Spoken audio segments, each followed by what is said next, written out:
On this morning's show, we have Abby Yates, who's written a book on social phobia called No Fear.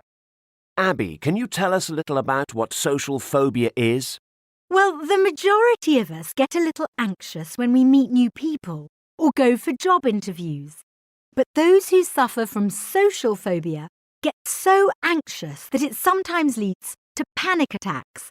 Their hearts beat faster, they start to tremble, and in extreme cases they might feel dizzy or faint.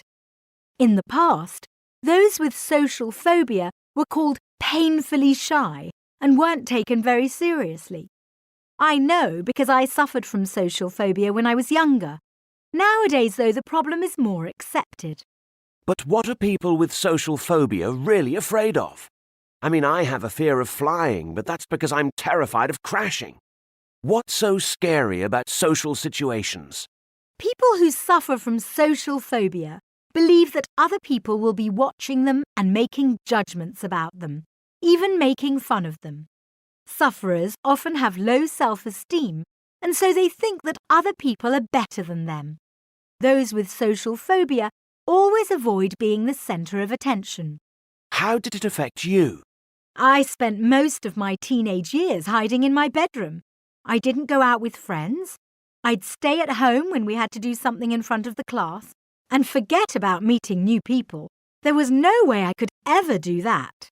So how did you get better? Well, when I went to university, I had to face my fear.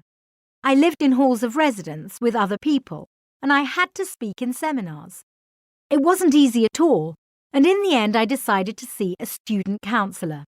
She helped me a lot. One of the most helpful tips she gave me was to imagine myself at a social event feeling happy and relaxed.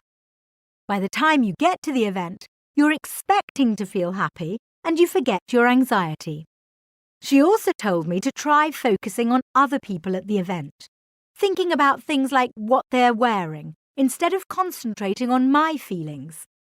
The most important advice she gave me, though, was to stop avoiding social situations because they could just make the fear worse. After that, little by little, I got used to being with a few people, then more people, and eventually I was even able to give a speech in public. That's when I knew I'd beaten my phobia. That's great, Abby. So what other help is there for people who suffer from social phobia? Well, hypnotherapy can be useful. That works very well for some people.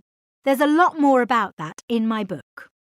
Thanks, Abby, and just one more reminder for our listeners. Abby's book, No Fear, is out now at all good bookshops.